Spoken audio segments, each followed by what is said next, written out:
Hope you're doing amazing. Welcome to the video. Godforge is still aimed for early 2026, which is right around the corner. So the team's really busy at making sure everything looks incredible. So the graphics, the light, everything's been worked on and the progress are incredible. But besides the progress in graphic, there's also the progress on updating the kits of most champions that were underperforming. So today we're gonna look at some of them. So the first hero that we're gonna look at is Dracula.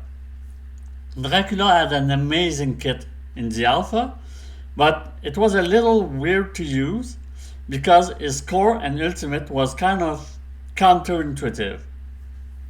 The whole kit revolved around bleed, which makes sense for Dracula, but basically his blood mist core was putting one stack of bleed on all allies, then converting all debuff into additional stack of bleed. So basically your whole team was covered with bleed, and then he was placing reflect and mend. You wanted him then to use his ultimate that attack all enemy and before attacking consumes all stack of bleed and increase the damage inflicted for each stack of bleed removed. So for boss you really didn't want to use his ultimate because you really wanted to stack 10 bleeds on the boss to get 10% max HP each time the boss takes a turn. So you really didn't want to ever use his ultimate, and using his core you could really do damage to your own team. If there was a bunch of debuff and you convert them into bleed, you can really start to do some heavy damage on your team for a minimal gain. So his kit wasn't working as crazy as it should be because let's face it, Dracula is supposed to be awesome. So let's see the new kit. First, the basic skill is still the same, so it does exactly the same thing, placing bleed and restoring HP if the enemy has bleed.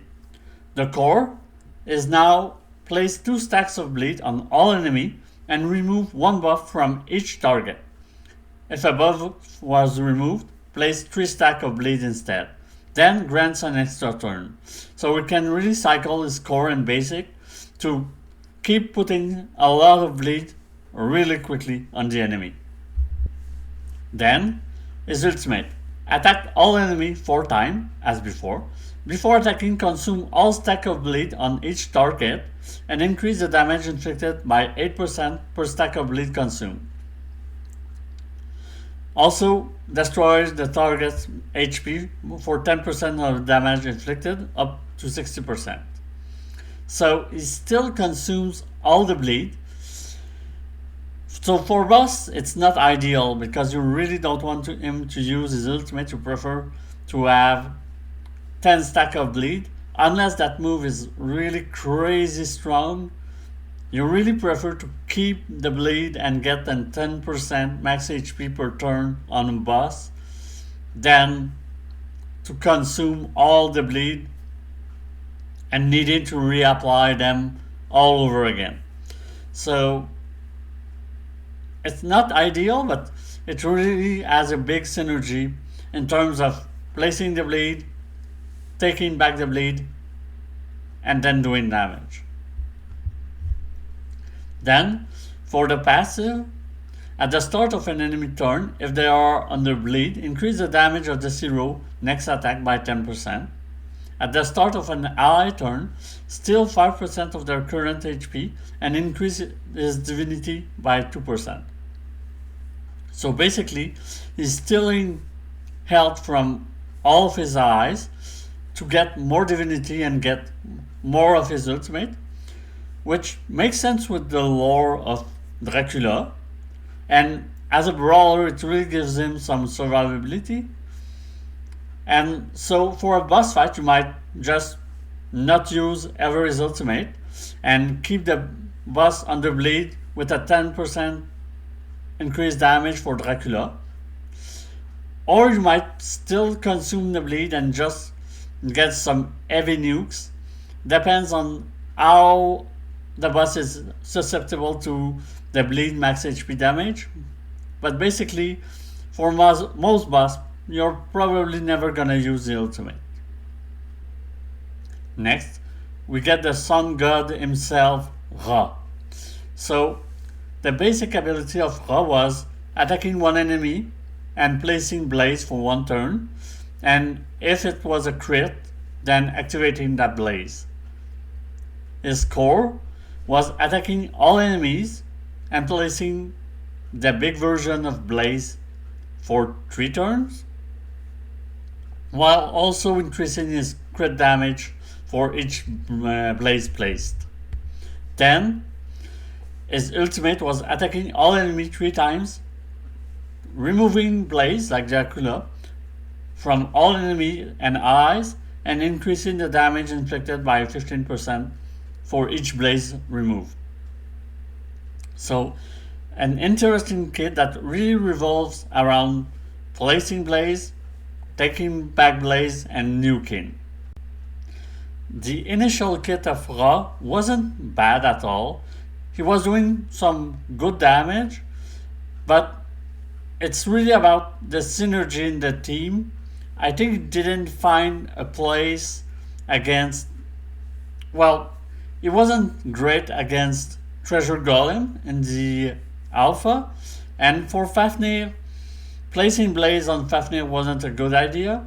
So I think the main issue of Ra in the alpha wasn't as much as his kit, on more about where would you use him.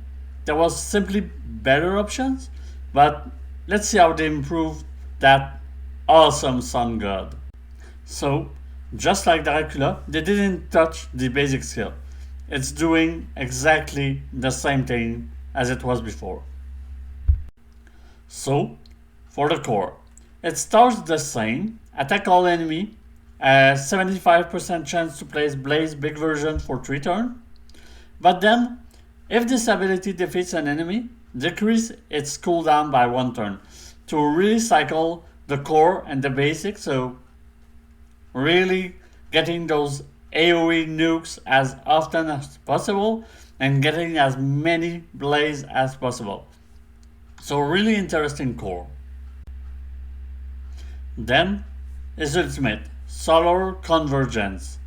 Attack all enemies 3 times, place defense down big version and vulnerable big version on each target for 2 turns.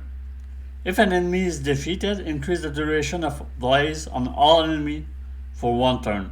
So really a big nuke that also plays defense down and vulnerable to further increase the damage that the enemy receives.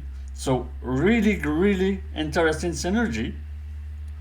And the use of those ultimate really boosts not only raw damage, but the damage of all your team with the defense downs and vulnerable. So really great ultimate.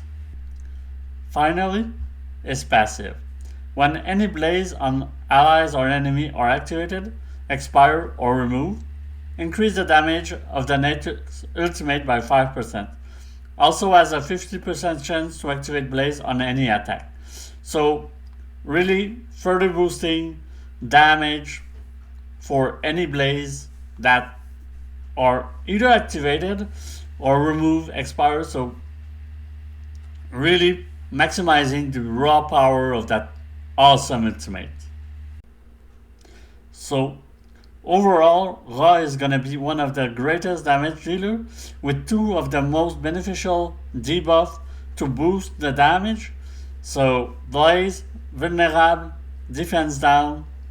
It really will be a big combo and a powerhouse both for waves with the AoE and the Blaze, and for bosses with both the Blaze but especially the defense down and the vulnerable, that is really gonna increase the damage that you can do to bosses to a next level. So the final one Loki. So Loki wasn't really used in the alpha, it was basically chicken.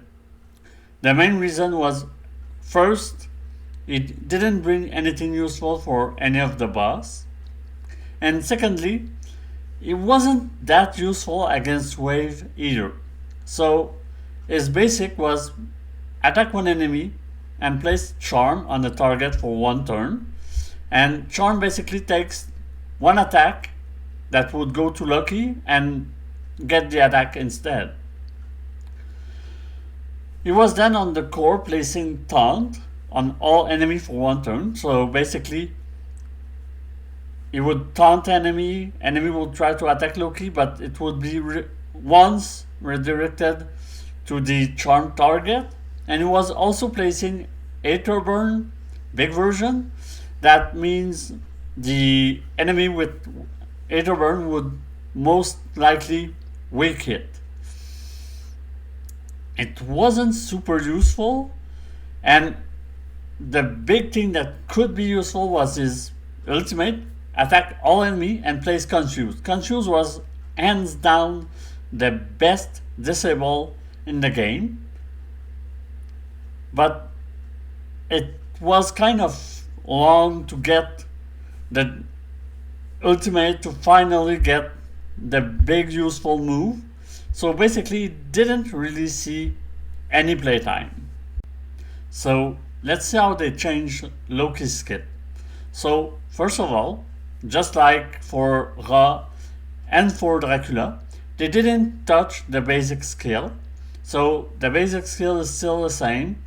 It plays charm on one enemy to redirect the next attack that would target Loki to that enemy. So, its core, Dreamweaver. Place sleep on all enemy for one turn. If the target is already under sleep, increase its duration by one turn and steal 10% of the target turn meter. If the target resists sleep, blocks, or is immune, increase this hero turn meter by 20%.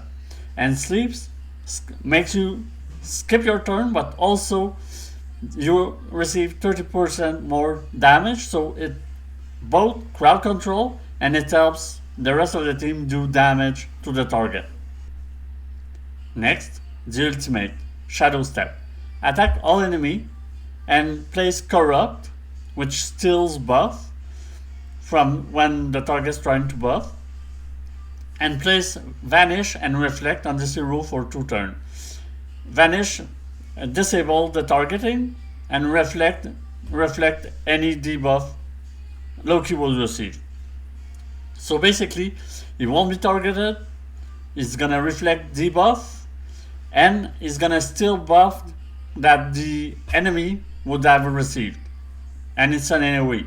So it's interesting, but it's not really a crowd control, it's really more of a debuff and buff control, which can be really nasty in some buff heavy waves or against debuff heavy waves. So we'll see, depending on the difficulty of the waves of the content, it might be a great ultimate to have. So, the passive. When sleep expires or is removed from an enemy, decrease their turn meter by 20% and place big version of speed down on the target for 1 turn. So a little turn meter control and speed control for the core ability.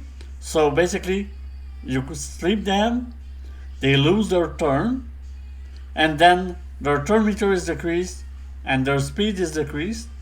So it takes more time to get to their next turn. So it's an interesting crowd control mechanics. So Loki's kit is really aimed at disrupting the enemy waves with sleep.